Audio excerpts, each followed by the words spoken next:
ಆರ್ಥಿಕತೆಗೆ ನಾವು ಹೆಚ್ಚಿನ ಒತ್ತು ಕೊಟ್ರೆ ಹ್ಮ್ ನಮ್ಮಲ್ಲೇ ಅದು ಆರ್ಥಿಕವಾಗಿ ರೈತರುಗಳು ಸಬಲರಾಗ್ತಾರೆ. ಹ್ಮ್ ನಾವು ಅಮೆರಿಕದಿಂದ ಹಾಲು ತರಿಸ್ಕೊಂಡು ಅದು ನಾನ್ ವೆಜ್ ಹಾಲು ಅಂತ ಹೇಳ್ತಾರೆ. ಹ್ಮ್ ಆ ಹಾಲನ್ನ ಕುಡಿಯೋದ್ರಿಂದ ಆರೋಗ್ಯದ ಮೇಲೆ ದುಷ್ಪರಿಣಾಮ ಬೀರ್ಬೋದು. ಹ್ಮ್ ಅದೇ ನಮ್ದು ಸಸ್ಯ ಆಹಾರ ತಿಂದು ಬೆಳೆದಂತ ಹಸುಗಳ ಹಾಲು ಆರೋಗ್ಯಕ್ಕೂ ಉತ್ತಮವಾಗಿರ್ತದೆ. ಹ್ಮ್ ಆಮೇಲೆ ನಮ್ಮ ಡೈರಿಗಳು ಆರ್ಥಿಕವಾಗಿ ಹಳ್ಳಿಗಳಲ್ಲಿ ಒಂದು ಅಭಿವೃದ್ಧಿ, ಆರ್ಥಿಕ ಸ್ಥಿತಿ, ರೈತರ ಮಟ್ಟ ಎಲ್ಲ, ಜೀವನ ಮಟ್ಟ ಎಲ್ಲ ಸುಧಾರಣೆ ಆಯ್ತದೆ. ಹ್ಮ್ ಈ ಹೊರದೇಶದಿಂದ ಬಂದಂತ ಹಾಲು ನಮ್ಮ ಆರ್ಥಿಕತೆ ಮೇಲೆ ದಬ್ಬಾಳಿಕೆ ಮಾಡ್ದಂಗೆ ಅದು. ನಾವು ಅದು ಅಲ್ಲದೆ ಆಗಲ್ಲ ಬಿಡಿ ಸೋಮಶೇಖರ್ ಅವರೇ, ದಬ್ಬಾಳಿಕೆ ಗಿಬ್ಬಾಳಿಕೆ ಎಲ್ಲ ನಡೆಯಲ್ಲ ಈಗ. ಅಲ್ಲಿರೋದು ಪ್ರಧಾನಿ ನರೇಂದ್ರ ಮೋದಿ ಅವರು. ನೋಡೋಣ ಏನಾಗುತ್ತಂತ. Thank you Somashekar. ಈಗ ಗೋಪಾಲ್ ಅನ್ನೋರು ಕರೆ ಮಾಡಿದ್ದಾರೆ. ಗೋಪಾಲ್ ಅವರೇ ನಮಸ್ಕಾರ. ನಮಸ್ತೆ ಸರ್. ನಮಸ್ತೆ. ನ್ಯೂಸ್ ನೋಡ್ತಾ ಇದ್ದೀರಾ? ನೋಡ್ತಾ ಇದ್ದೀನಿ ಸರ್. ಮತ್ತೆ ಏನ್ ಗೊತ್ತಾ, ಹೇಳಿ ಹೇಳಿ. ಸುಮಾರು ಜನ ಹೇಳಿದ್ದಾರೆ ಬೇಡ ಅಂತ. ಸತ್ಯವಾಗ್ಲೂ ಬೇಡ ಸರ್. ಅದು ನಮ್ಮಿಂದ ಸಾಧ್ಯನೇ ಇಲ್ಲ. ಅದು 100%. ತಗೊಂಡ್ರೆ ಸಹ ಕುಡಿಯಕ್ಕಂತೂ ಸಾಧ್ಯ ಇಲ್ಲ. ಅವರು ಅಕಸ್ಮಾತ್ ದಬ್ಬಾಳಿಕೆ, ನೀವು ಹೇಳಿದ್ರಿ ಈಗ ದಬ್ಬಾಳಿಕೆಯಲ್ಲಿ ಸಾಧ್ಯ ಇಲ್ಲ ಅಂತ. ಆದ್ರೆ ನಿಜವಾಗ್ಲೂ ಸರ್ ಸಾಧ್ಯನೇ ಇಲ್ಲ ಅದನ್ನ ಹಾಲನ್ನ ಕುಡಿಯಕ್ಕೆ. ನೀವು ಕೇಳಿದಾಗ್ಲೇ ನನ್ಗೆ ಅದನ್ನ ಹೇಳಕ್ಕೆ ಒಂಥರ ಬೇಜಾರಾಗ್ತಾ ಉಂಟು, ಕೇಳಕ್ಕೆ ವಾಮಿಟ್ ಬರ್ತಾ ಉಂಟು. ಸತ್ಯವಾಗ್ಲೂ ಬೇಡ ಸರ್, ನನ್ನ ಅಭಿಪ್ರಾಯ. ಓಕೆ, ಥ್ಯಾಂಕ್ ಯು ಗೋಪಾಲ್ ಅವರೇ, ಥ್ಯಾಂಕ್ ಯು. ಚಿಕ್ಕಮಗಳೂರಿಂದ ಕರೆ ಮಾಡಿದ್ರಿ. ನೋಡಿ, ಪ್ರತಿಯೊಬ್ಬರು ಕೂಡ ಕರೆ ಮಾಡಿ ತಮ್ಮ ತಮ್ಮ ಅಭಿಪ್ರಾಯಗಳನ್ನು ವ್ಯಕ್ತಪಡಿಸ್ತಾ ಇದ್ದಾರೆ. ನೀವು ಕೂಡ ಕರೆ ಮಾಡಿ, ನೀವು ಕೂಡ ನಿಮ್ಮ ಅಭಿಪ್ರಾಯವನ್ನು ವ್ಯಕ್ತಪಡಿಸಿ. ಇವತ್ತು ಹಿಂದೂ ಭಾವೈಕ್ಯತೆಗೆ ಧಕ್ಕೆ ತರುವಂಥ ಕೆಲಸಗಳು ಆಗ್ತಾ ಇದೆಯಾ ಅನ್ನೋ ಪ್ರಶ್ನೆ. ಅಮೆರಿಕ ಯಾಕೆ ಇಂಥ ಒಂದು ಚಿಂತನೆ ನಡೆಸ್ತಾ ಇದೆ? ಗೊತ್ತಿಲ್ವಾ ಭಾರತ ಸಂಸ್ಕೃತಿ ಬಗ್ಗೆ, ಭಾರತ ಧಾರ್ಮಿಕತೆ ಬಗ್ಗೆ ಗೊತ್ತಿಲ್ವಾ? ಗೊತ್ತಿದ್ದು ಅಮೆರಿಕ ಇಂಥ ಒಂದು ಕೆಲಸಕ್ಕೆ ಹಾಕ್ತಿರೋದು ಯಾಕೆ, ದುಂಬಾಲು ಬೀಳ್ತಿರೋದು ಯಾಕೆ? ಬನ್ನಿ, ನೀವು ಕರೆ ಮಾಡಿ ಮಾತಾಡಿ ನಮ್ಮೊಂದಿಗೆ. ನಾವು ಹೆಚ್ಚಿನ ಒತ್ತು ಕೊಟ್ರೆ ನಮ್ಮಲ್ಲೇ ಅದು ಆರ್ಥಿಕವಾಗಿ ರೈತರುಗಳು ಸಬಲರಾಗ್ತಾರೆ. ನಾವು ಅಮೆರಿಕದಿಂದ ಹಾಲು ತರಿಸ್ಕೊಂಡು ಅದು ನಾನ್ ವೆಜ್ ಹಾಲು ಅಂತ ಹೇಳ್ತಾರೆ. ಆ ಹಾಲನ್ನ ಕುಡಿಯೋದ್ರಿಂದ ಆರೋಗ್ಯದ ಮೇಲೆ ದುಷ್ಪರಿಣಾಮ ಬೀರ್ಬೋದು. ಅದೇ ನಮ್ದು ಸಸ್ಯ ಆಹಾರ ತಿಂದು ಬೆಳೆದಂತ ಹಸುಗಳ ಹಾಲು ಆರೋಗ್ಯಕ್ಕೂ ಉತ್ತಮವಾಗಿರ್ತದೆ. ಆಮೇಲೆ ನಮ್ಮ ಡೈರಿಗಳು ಆರ್ಥಿಕವಾಗಿ ಹಳ್ಳಿಗಳಲ್ಲಿ ಒಂದು ಅಭಿವೃದ್ಧಿ, ಆರ್ಥಿಕ ಸ್ಥಿತಿ, ರೈತರ ಮಟ್ಟ ಎಲ್ಲ, ಜೀವನ ಮಟ್ಟ ಎಲ್ಲ ಸುಧಾರಣೆ ಆಯ್ತದೆ. ಈ ಹೊರದೇಶದಿಂದ ಬಂದಂತ ಹಾಲು ನಮ್ಮ ಆರ್ಥಿಕತೆ ಮೇಲೆ ದಬ್ಬಾಳಿಕೆ ಮಾಡ್ದಂಗೆ ಅದು. ನಾವು ಅದು ಅಲ್ಲದೆ ಆಗಲ್ಲ ಬಿಡಿ ಸೋಮಶೇಖರ್ ಅವರೇ, ದಬ್ಬಾಳಿಕೆ ಗಿಬ್ಬಾಳಿಕೆ ಎಲ್ಲ ನಡೆಯಲ್ಲ ಈಗ. ಅಲ್ಲಿರೋದು ಪ್ರಧಾನಿ ನರೇಂದ್ರ ಮೋದಿ ಅವರು. ನೋಡೋಣ ಏನಾಗುತ್ತಂತ. Thank you Somashekar. ಈಗ ಗೋಪಾಲ್ ಅನ್ನೋರು ಕರೆ ಮಾಡಿದ್ದಾರೆ. ಗೋಪಾಲ್ ಅವರೇ ನಮಸ್ಕಾರ. ನಮಸ್ತೆ ಸರ್. ನಮಸ್ತೆ. ನ್ಯೂಸ್ ನೋಡ್ತಾ ಇದ್ದೀರಾ? ನೋಡ್ತಾ ಇದ್ದೀನಿ ಸರ್. ಮತ್ತೆ ಏನ್ ಗೊತ್ತಾ, ಹೇಳಿ ಹೇಳಿ.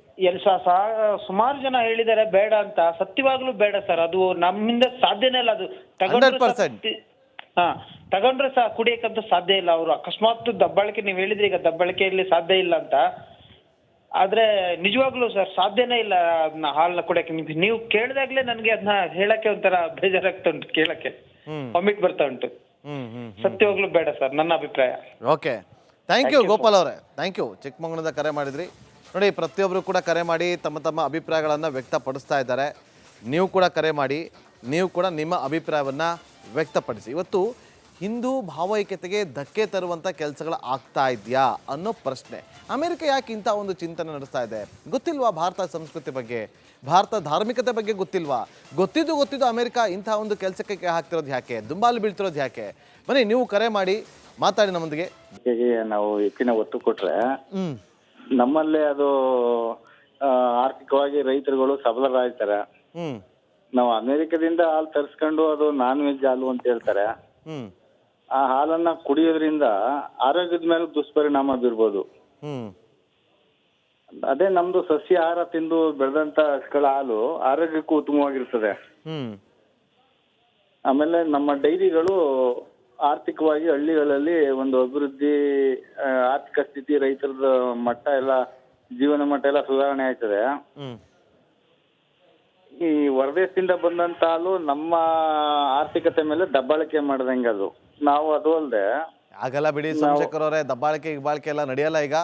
ಅಲ್ಲಿರೋದು ಪ್ರಧಾನಿ ನರೇಂದ್ರ ಮೋದಿ ಅವರು. ನೋಡೋಣ ಏನಾಗುತ್ತಂತ. Thank you Somashekar. ಈಗ ಗೋಪಾಲ್ ಅನ್ನೋರು ಕರೆ ಮಾಡಿದ್ದಾರೆ. ಗೋಪಾಲ್ ಅವರೇ ನಮಸ್ಕಾರ. ನಮಸ್ತೆ ಸರ್. ನಮಸ್ತೆ. ನ್ಯೂಸ್ ನೋಡ್ತಾ ಇದ್ದೀರಾ? ನೋಡ್ತಾ ಇದ್ದೀನಿ ಸರ್. ಮತ್ತೆ ಏನ್ ಗೊತ್ತಾ, ಹೇಳಿ ಹೇಳಿ. ಸುಮಾರು ಜನ ಹೇಳಿದ್ದಾರೆ ಬೇಡ ಅಂತ. ಸತ್ಯವಾಗ್ಲೂ ಬೇಡ ಸರ್. ಅದು ನಮ್ಮಿಂದ ಸಾಧ್ಯನೇ ಇಲ್ಲ. ಅದು 100%. ಹಾ ತಗೊಂಡ್ರೆ ಸಹ ಕುಡಿಯಕ್ಕಂತೂ ಸಾಧ್ಯ ಇಲ್ಲ. ಅವರು ಅಕಸ್ಮಾತ್ ದಬ್ಬಾಳಿಕೆ ನೀವು ಹೇಳಿದ್ರಿ ಈಗ ದಬ್ಬಾಳಿಕೆಯಲ್ಲಿ ಸಾಧ್ಯ ಇಲ್ಲ ಅಂತ.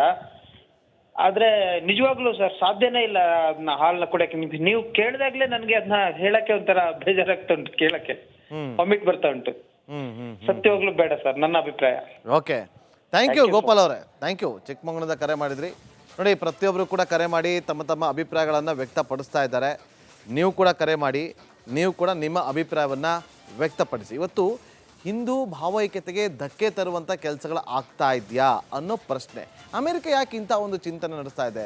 ಗೊತ್ತಿಲ್ವಾ ಭಾರತ ಸಂಸ್ಕೃತಿ ಬಗ್ಗೆ, ಭಾರತ ಧಾರ್ಮಿಕತೆ ಬಗ್ಗೆ ಗೊತ್ತಿಲ್ವಾ? ಗೊತ್ತಿದ್ದು ಅಮೆರಿಕ ಇಂಥ ಒಂದು ಕೆಲಸಕ್ಕೆ ಹಾಕ್ತಿರೋದು ಯಾಕೆ, ದುಂಬಾಲು ಬೀಳ್ತಿರೋದು ಯಾಕೆ? ಬನ್ನಿ, ನೀವು ಕರೆ ಮಾಡಿ ಮಾತಾಡಿ ನಮ್ಮೊಂದಿಗೆ. ನಾವು ಹೆಚ್ಚಿನ ಒತ್ತು ಕೊಟ್ರೆ ನಮ್ಮಲ್ಲೇ ಅದು ಆರ್ಥಿಕವಾಗಿ ರೈತರುಗಳು ಸಬಲರಾಗ್ತಾರೆ. ನಾವು ಅಮೆರಿಕದಿಂದ ಹಾಲು ತರಿಸ್ಕೊಂಡು ಅದು ನಾನ್ ವೆಜ್ ಹಾಲು ಅಂತ ಹೇಳ್ತಾರೆ. ಆ ಹಾಲನ್ನ ಕುಡಿಯೋದ್ರಿಂದ ಆರೋಗ್ಯದ ಮೇಲೆ ದುಷ್ಪರಿಣಾಮ ಬೀರ್ಬೋದು. ಅದೇ ನಮ್ದು ಸಸ್ಯಾಹಾರ ತಿಂದು ಬೆಳೆದಂತ ಹಸುಗಳ ಹಾಲು ಆರೋಗ್ಯಕ್ಕೂ ಉತ್ತಮವಾಗಿರ್ತದೆ. ಆಮೇಲೆ ನಮ್ಮ ಡೈರಿಗಳು ಆರ್ಥಿಕವಾಗಿ ಹಳ್ಳಿಗಳಲ್ಲಿ ಒಂದು ಅಭಿವೃದ್ಧಿ, ಆರ್ಥಿಕ ಸ್ಥಿತಿ, ರೈತರ ಮಟ್ಟ ಎಲ್ಲ, ಜೀವನ ಮಟ್ಟ ಎಲ್ಲ ಸುಧಾರಣೆ ಆಯ್ತದೆ. ಈ ಹೊರದೇಶದಿಂದ ಬಂದಂತ ಹಾಲು ನಮ್ಮ ಆರ್ಥಿಕತೆ ಮೇಲೆ ದಬ್ಬಾಳಿಕೆ ಮಾಡ್ದಂಗೆ ಅದು. ನಾವು ಅದು ಅಲ್ಲದೆ ಆಗಲ್ಲ ಬಿಡಿ ಸೋಮಶೇಖರ್ ಅವರೇ, ದಬ್ಬಾಳಿಕೆ ಗಿಬ್ಬಾಳಿಕೆ ಎಲ್ಲ ನಡೆಯಲ್ಲ. ಈಗ ಅಲ್ಲಿರೋದು ಪ್ರಧಾನಿ ನರೇಂದ್ರ ಮೋದಿ ಅವರು, ನೋಡೋಣ ಏನಾಗುತ್ತೆ ಅಂತ. ಥ್ಯಾಂಕ್ ಯು ಸೋಮಶೇಖರ್ ಅವರು. ಈಗ ಗೋಪಾಲ್ ಅನ್ನೋರು ಕರೆ ಮಾಡಿದ್ದಾರೆ. ಗೋಪಾಲ್ ಅವರೇ ನಮಸ್ಕಾರ. ನಮಸ್ತೆ ಸರ್. ನಮಸ್ತೆ. ನ್ಯೂಸ್ ನೋಡ್ತಾ ಇದ್ದೀರಾ? ನೋಡ್ತಾ ಇದ್ದೀನಿ ಸರ್. ಮತ್ತೆ ಏನ್ ಗೊತ್ತಾ, ಹೇಳಿ. ಸುಮಾರು ಜನ ಹೇಳಿದ್ದಾರೆ ಬೇಡ ಅಂತ. ಸತ್ಯವಾಗ್ಲೂ ಬೇಡ ಸರ್, ಅದು ನಮ್ಮಿಂದ ಸಾಧ್ಯನೇ ಇಲ್ಲ. ಅದು 100%. ತಗೊಂಡ್ರೆ ಸಹ ಕುಡಿಯಕ್ಕಂತೂ ಸಾಧ್ಯ ಇಲ್ಲ. ಅವರು ಅಕಸ್ಮಾತ್ ದಬ್ಬಾಳಿಕೆ ನೀವು ಹೇಳಿದ್ರಿ ಈಗ ದಬ್ಬಾಳಿಕೆಯಲ್ಲಿ ಸಾಧ್ಯ ಇಲ್ಲ ಅಂತ. ಆದ್ರೆ ನಿಜವಾಗ್ಲೂ ಸರ್ ಸಾಧ್ಯನೇ ಇಲ್ಲ ಅದನ್ನ ಹಾಲನ್ನ ಕುಡಿಯಕ್ಕೆ. ನೀವು ಕೇಳಿದಾಗ್ಲೇ ನನಗೆ ಅದನ್ನ ಹೇಳಕ್ಕೆ ಒಂಥರ ಬೇಜಾರಾಗ್ತಾ ಉಂಟು, ಕೇಳಕ್ಕೆ ವಾಮಿಟ್ ಬರ್ತಾ ಉಂಟು. ಸತ್ಯವಾಗ್ಲೂ ಬೇಡ ಸರ್, ನನ್ನ ಅಭಿಪ್ರಾಯ. ಓಕೆ, ಥ್ಯಾಂಕ್ ಯು ಗೋಪಾಲ್ ಅವರೇ, ಥ್ಯಾಂಕ್ ಯು. ಚಿಕ್ಕಮಗಳೂರಿಂದ ಕರೆ ಮಾಡಿದ್ರಿ. ನೋಡಿ, ಪ್ರತಿಯೊಬ್ಬರು ಕೂಡ ಕರೆ ಮಾಡಿ ತಮ್ಮ ತಮ್ಮ ಅಭಿಪ್ರಾಯಗಳನ್ನು ವ್ಯಕ್ತಪಡಿಸ್ತಾ ಇದ್ದಾರೆ. ನೀವು ಕೂಡ ಕರೆ ಮಾಡಿ, ನೀವು ಕೂಡ ನಿಮ್ಮ ಅಭಿಪ್ರಾಯವನ್ನು ವ್ಯಕ್ತಪಡಿಸಿ. ಇವತ್ತು ಹಿಂದೂ ಭಾವೈಕ್ಯತೆಗೆ ಧಕ್ಕೆ ತರುವಂಥ ಕೆಲಸಗಳು ಆಗ್ತಾ ಇದೆಯಾ ಅನ್ನೋ ಪ್ರಶ್ನೆ. ಅಮೆರಿಕ ಯಾಕೆ ಇಂಥ ಒಂದು ಚಿಂತನೆ ನಡೆಸ್ತಾ ಇದೆ? ಗೊತ್ತಿಲ್ವಾ ಭಾರತ ಸಂಸ್ಕೃತಿ ಬಗ್ಗೆ, ಭಾರತ ಧಾರ್ಮಿಕತೆ ಬಗ್ಗೆ ಗೊತ್ತಿಲ್ವಾ? ಗೊತ್ತಿದ್ದು ಅಮೆರಿಕ ಇಂಥ ಒಂದು ಕೆಲಸಕ್ಕೆ ಹಾಕ್ತಿರೋದು ಯಾಕೆ, ದುಂಬಾಲು ಬೀಳ್ತಿರೋದು ಯಾಕೆ? ಬನ್ನಿ, ನೀವು ಕರೆ ಮಾಡಿ ಮಾತಾಡಿ ನಮ್ಮೊಂದಿಗೆ. ನಾವು ಹೆಚ್ಚಿನ ಒತ್ತು ಕೊಟ್ರೆ ನಮ್ಮಲ್ಲೇ ಅದು ಆರ್ಥಿಕವಾಗಿ ರೈತರುಗಳು ಸಬಲರಾಗ್ತಾರೆ. ನಾವು ಅಮೆರಿಕದಿಂದ ಹಾಲು ತರಿಸ್ಕೊಂಡು ಅದು ನಾನ್ ವೆಜ್ ಹಾಲು ಅಂತ ಹೇಳ್ತಾರೆ. ಆ ಹಾಲನ್ನ ಕುಡಿಯೋದ್ರಿಂದ ಆರೋಗ್ಯದ ಮೇಲೆ ದುಷ್ಪರಿಣಾಮ ಬೀರ್ಬೋದು. ಅದೇ ನಮ್ದು ಸಸ್ಯಾಹಾರ ತಿಂದು ಬೆಳೆದಂತ ಹಸುಗಳ ಹಾಲು ಆರೋಗ್ಯಕ್ಕೂ ಉತ್ತಮವಾಗಿರ್ತದೆ. ಆಮೇಲೆ ನಮ್ಮ ಡೈರಿಗಳು ಆರ್ಥಿಕವಾಗಿ ಹಳ್ಳಿಗಳಲ್ಲಿ ಒಂದು ಅಭಿವೃದ್ಧಿ, ಆರ್ಥಿಕ ಸ್ಥಿತಿ, ರೈತರ ಮಟ್ಟ ಎಲ್ಲ, ಜೀವನ ಮಟ್ಟ ಎಲ್ಲ ಸುಧಾರಣೆ ಆಯ್ತದೆ. ಈ ಹೊರದೇಶದಿಂದ ಬಂದಂತ ಹಾಲು ನಮ್ಮ ಆರ್ಥಿಕತೆ ಮೇಲೆ ದಬ್ಬಾಳಿಕೆ ಮಾಡ್ದಂಗೆ ಅದು. ನಾವು ಅದು ಅಲ್ಲದೆ ಆಗಲ್ಲ ಬಿಡಿ ಸೋಮಶೇಖರ್ ಅವರೇ, ದಬ್ಬಾಳಿಕೆ ಗಿಬ್ಬಾಳಿಕೆ ಎಲ್ಲ ನಡೆಯಲ್ಲ. ಈಗ ಅಲ್ಲಿರೋದು ಪ್ರಧಾನಿ ನರೇಂದ್ರ ಮೋದಿ ಅವರು, ನೋಡೋಣ ಏನಾಗುತ್ತೆ ಅಂತ. ಥ್ಯಾಂಕ್ ಯು ಸೋಮಶೇಖರ್ ಅವರು. ಈಗ ಗೋಪಾಲ್ ಅನ್ನೋರು ಕರೆ ಮಾಡಿದ್ದಾರೆ. ಗೋಪಾಲ್ ಅವರೇ ನಮಸ್ಕಾರ. ನಮಸ್ತೆ ಸರ್. ನಮಸ್ತೆ. ನ್ಯೂಸ್ ನೋಡ್ತಾ ಇದ್ದೀರಾ? ನೋಡ್ತಾ ಇದ್ದೀನಿ ಸರ್. ಮತ್ತೆ ಏನ್ ಗೊತ್ತಾ, ಹೇಳಿ. ಸುಮಾರು ಜನ ಹೇಳಿದ್ದಾರೆ ಬೇಡ ಅಂತ. ಸತ್ಯವಾಗ್ಲೂ ಬೇಡ ಸರ್, ಅದು ನಮ್ಮಿಂದ ಸಾಧ್ಯನೇ ಇಲ್ಲ. ಅದು